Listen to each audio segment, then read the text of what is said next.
Hi everyone, this is Angela with Windows and Waves. Today I would like to talk about symptoms. I'm sitting here sweating in 52-degree weather, which is 100% a symptom. But before that, if you have never been here before, please subscribe, write comments. I love comments, and like this video. Okay, so I can't list off every single symptom because some symptoms are one way for one person and the exact opposite for another. So the only thing that I can really do is list off my symptoms, with a little explanation on time and all that. But again, I have to remind everybody that I did not know that my behaviors and the feelings I was having were from withdrawal.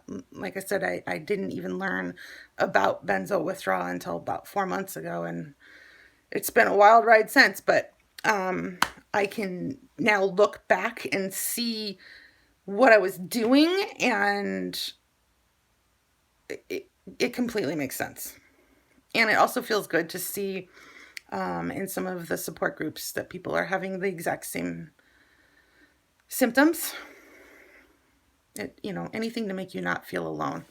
But I would say, from the beginning, I was on the Klonopin and I went on Ativan for 7 days, in the mental health section of a hospital where they detoxed me from alcohol. I was a horrible alcoholic. And when I got home, they didn't send me home with any Ativan. So I basically was kindled by a psych floor. And I remember very little. My memory from that time period is pretty much shot. I remember bits and pieces, but they're like snapshots in my head. They're not even real memories. And the suicidal ideation was strong. The negative self-talk was strong. As you all know, I ate half my bottle of pills because I wanted my head to stop being so mean, and it landed me in a state-run mental institution, where they then cut me off cold turkey from the Klonopin as well. I never had a seizure, thank goodness.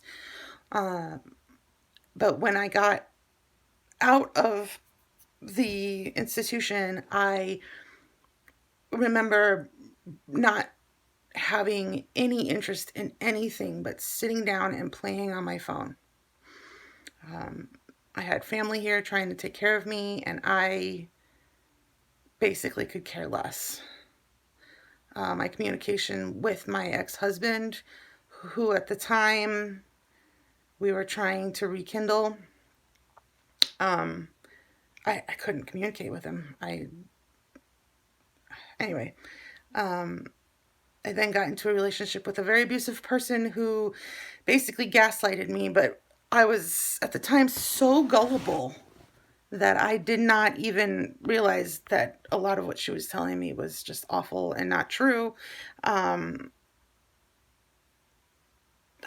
my cognitive abilities were pretty shot. My ability to know what was real and what was a lie was just gone. And I believed the things that were coming out of her mouth, which ruined some more relationships. So about September of last year, she was gone, and I laid down. It's like the second week of school, and I laid down and basically never got back up. Um, I was living by myself 2 weeks at a time, and 2 weeks at a time, my kids were with me.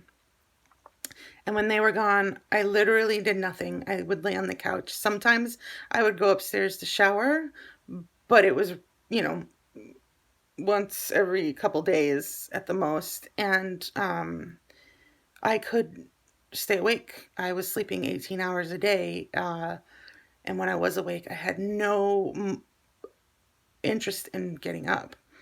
Um, and then this headache started, which I didn't understand. I thought I just had a migraine over and over. Um, and I always thought it was weird how the it would move. It'd be, at one point it would be in the front, and then 6 hours later it would be under the occipital bone at the base of the neck, or it was awful. And then when I started to actually wake up a little and not sleep quite as much, um, I started to hurt. Everything hurt. Every joint, even in the fingers and toes. Um, it just hurt. I thought that I had fibro or lupus or rheumatoid arthritis, and nothing was coming back positive, and I could not figure it out. It sucked. And, you know, nothing, no types of pain relief helped. I just hurt all the time. Um, since then, I've run into akathisia, and that hits me in the stomach, the shoulders, and the lower legs, like the calf and shin area. And that's awful. Um, you can't shake it, especially in the stomach. It almost hurts. And then my tremor has gotten substantial. I can't even type on an iPad when I'm tremoring. It's not all the time, thank goodness, but it does come and go, and I can actually be kind of thrust into the tremor. If something is too much for me, it'll send me down that road. I have gone sort of blind, not blind, but my eyesight used to be 20/12, which is above the national norm. And I turned 40 and my eyes stopped working. And I thought it was my age, but the more I learn, it was the withdrawal. I have days where I can see everywhere. Like today, I see great. Yesterday, I couldn't see anything close up. Um, it just comes and goes. And then about March of this year, I stopped sleeping. I could take or can take like 45-minute naps here and there, but at night I probably get 4 to 5 hours of sleep at the most. And that's me going to bed around 9, 10, and getting up about 6:37. I wake up at least twice a night.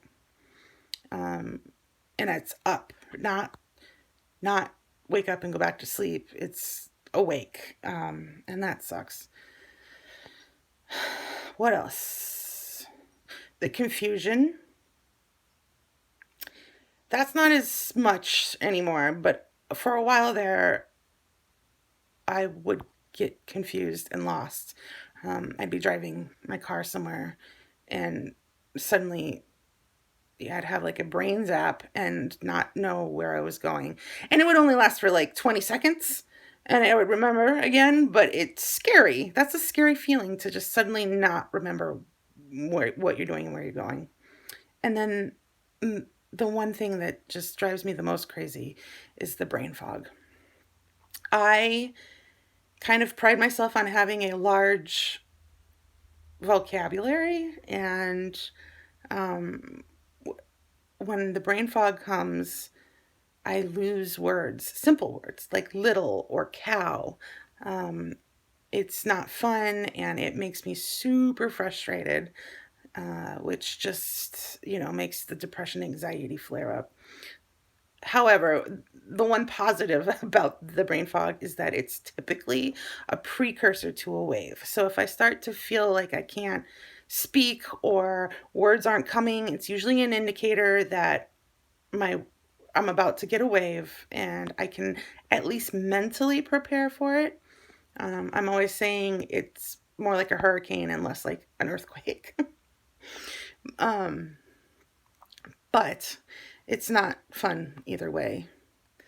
Uh, my anxiety to go out in the public has gotten better. However, there are times where I just clam up and can't deal with it still 2 years later. But I was kind of an anxiety ridden person before they put me on the Klonopin, so it's not that big of a surprise. Um, but yeah, what I would love is to get a list of some of your uh, symptoms. What hurts you? What's the worst one for you? You can leave that in the comments down below, or I guess it's over here. And you can like this page or this episode, and you can subscribe to my page. And if you would like to, write me or write your list of symptoms and not do it in the comment area, you can always email me at windowsandwaves@gmail.com. That's windows, the letter N, waves@gmail.com. Anyway, this is Windows and Waves, and I hope all of you warriors are still fighting. See you later.